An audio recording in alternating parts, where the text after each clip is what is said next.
Today, we bring you a powerful tale about respect, assumptions, and the unexpected twists that can reveal the true nature of a person's heart. Imagine this: a top surgeon, revered for his skill but notorious for his arrogance, humiliates a woman he considers beneath him. But when he learns her true identity, he's forced to confront his own shortcomings. Join us as we explore a story of ignorance, resilience, and the surprising revelations that follow. The hospital's walls pulsed with life as early morning sunlight spilled through towering windows, casting a warm glow over its pristine halls. The hum of medical equipment mixed with the steady footsteps of doctors and nurses navigating their routines. The air was filled with the scent of antiseptic, a daily reminder of the battles waged within these walls.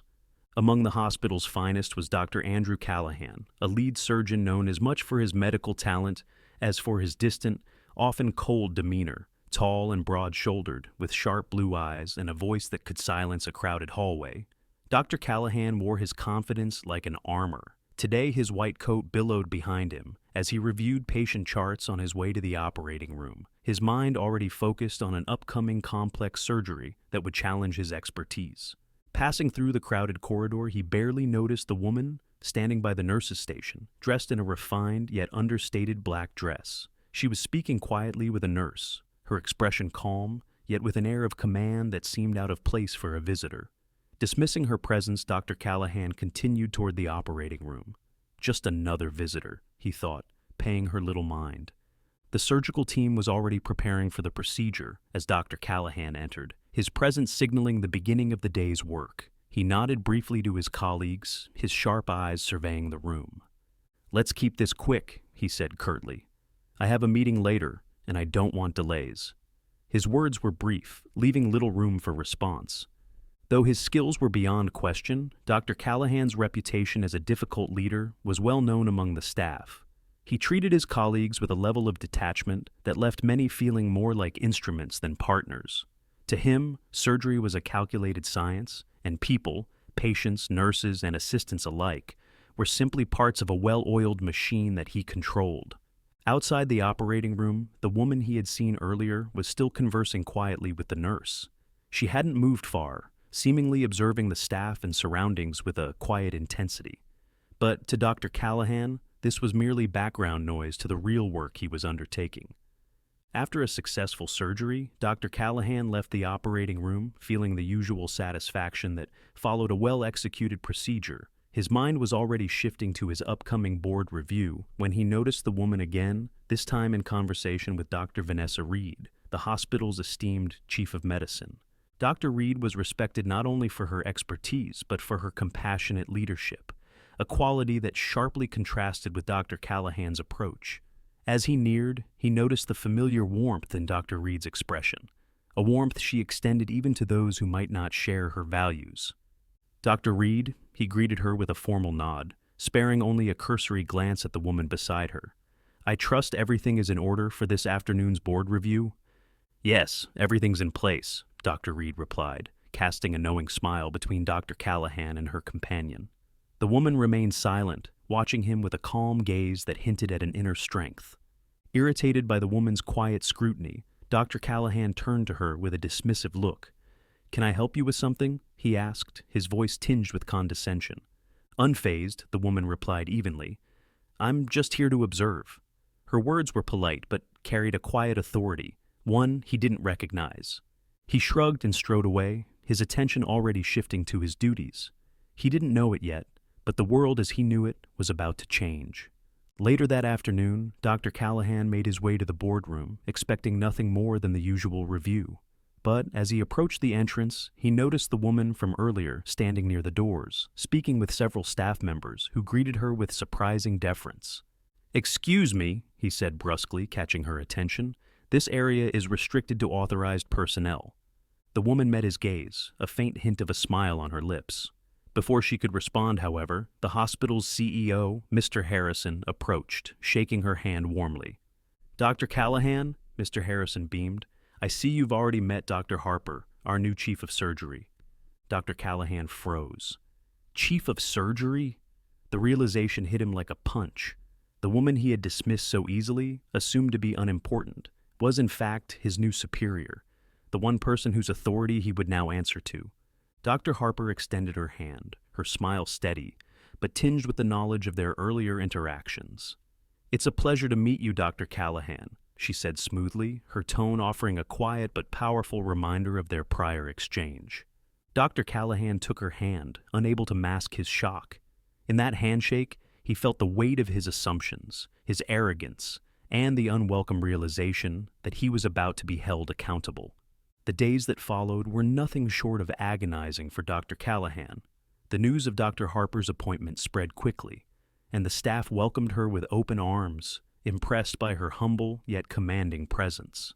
Dr. Harper wasted no time in establishing herself, working alongside her new team, listening to their ideas, and making it clear that everyone's input was valued. For Dr. Callahan, each interaction with Dr. Harper was a reminder of his misplaced superiority. She introduced collaborative initiatives that he found challenging, pushing him out of his comfort zone and into situations where he was required to work as a part of a team rather than its sole leader. His frustration grew as he watched Dr. Harper earn the admiration of his colleagues, but beneath the resentment, he felt the stirrings of something unfamiliar: respect. One afternoon, Dr. Callahan finally reached his breaking point. During a departmental meeting, he challenged Dr. Harper's methods, questioning whether her collaborative approach was fit for a high-stakes hospital like theirs. Unfazed, Dr. Harper met his gaze. "I value your experience, Dr. Callahan, and I encourage you to share your concerns. Collaboration does not weaken our work, it strengthens it. Let's use our combined strengths to achieve the best outcomes." The room fell silent, tension filling the air.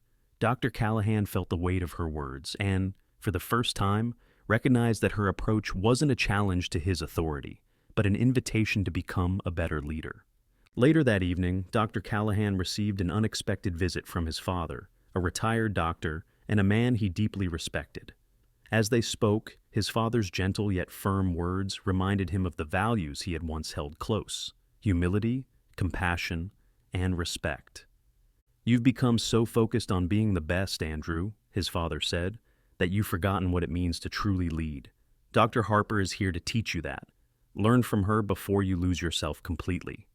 Dr. Callahan listened, realizing that his father's words held the truth he had long ignored. The next morning, Dr. Callahan approached Dr. Harper with a genuine apology, admitting to his arrogance and asking for her guidance in becoming a better leader. To his surprise, Dr. Harper accepted his apology with grace, inviting him to work with her in creating a hospital culture based on empathy, respect, and collaboration. Together, they launched new programs for the staff, promoting mentorship, wellness, and a spirit of inclusivity that transformed the hospital's atmosphere. Dr. Callahan found fulfillment in mentoring younger doctors, sharing his knowledge without the need for recognition or praise. Months passed, and Dr. Callahan became a respected mentor and leader, admired not only for his skill, but for his growth. His partnership with Dr. Harper became a source of strength, each inspiring the other to bring out the best in themselves and the hospital. As months turned into a year, the hospital's transformation became the talk of the community. Staff morale was higher than ever, and patient satisfaction reached unprecedented levels. Under Dr. Haley Price's inclusive leadership and Dr. Liam Carter's newfound humility, the hospital blossomed into a place of healing, not only for its patients, but for its people. Dr. Carter became an entirely different man from the one who had once lorded over his colleagues with arrogance. The younger doctors now looked up to him as a mentor, and his team found themselves inspired by his dedication to learning and improving alongside them. For Dr. Carter, every patient and every colleague was a reminder of the path he had traveled, and he embraced his role with a wisdom he never thought he'd possess. One evening, after a long day, Dr. Price invited Dr. Carter to join her for coffee in the hospital's small lounge area. As they sat together, a comfortable silence settled between them. Dr. Price finally broke it, looking over at Dr. Carter with a soft smile. "I knew you had it in you, Liam," she said, "but I didn't know how far you'd go to prove it." Dr. Carter chuckled, a little self-conscious but grateful. "It's strange. I used to think that strength meant being untouchable, that showing kindness meant weakness. But you've taught me that it's actually the other way around." Dr. Price nodded thoughtfully. You just needed someone to remind you. I think we all do from time to time. There's a strength and empathy that's hard to see until you let yourself feel it. They sat in reflective silence, both of them feeling the weight of the journey they had traveled. For Dr. Carter, this conversation was the final piece of a puzzle he had spent years trying to solve. He realized that his old self had been trapped in a prison of ego, and Dr. Price had unlocked the door. Over the next few months, their partnership became something of a legend within the hospital. Together, they organized programs focused on patient empathy and staff well-being, creating spaces for the team to share experiences, learn from each other, and grow closer as a family. Dr. Carter led workshops on medical techniques and shared personal stories of growth, while Dr. Price championed mental health initiatives, always encouraging the staff to take time for themselves. One day, a new intern timidly approached Dr. Carter after one of his workshops. "Dr. Carter," she stammered, "I wanted to thank you. I've been struggling with confidence in the OR, and seeing you, knowing your story, has helped me more than you can imagine." Dr. Carter smiled warmly, placing a reassuring hand on her shoulder. "You're not alone in that. If you ever need guidance, I'm here. We all have moments where we doubt ourselves. It's part of learning to be better." As she walked away with a newfound confidence, Dr. Carter realized he had become the person he had once dismissed, and it felt more fulfilling than any award or title. In a world where judgment often comes too easily, he showed us that true strength lies in the courage to change. What would the world look like if more people embraced humility and kindness, as Dr. Carter eventually did? Imagine the possibilities. We hope this story inspired you as much as it did us. Feel free to share your thoughts in the comments. Has a moment of humility or growth changed your life? And don't forget to subscribe for more stories that inspire, uplift, and remind us all of the power we hold to make a difference.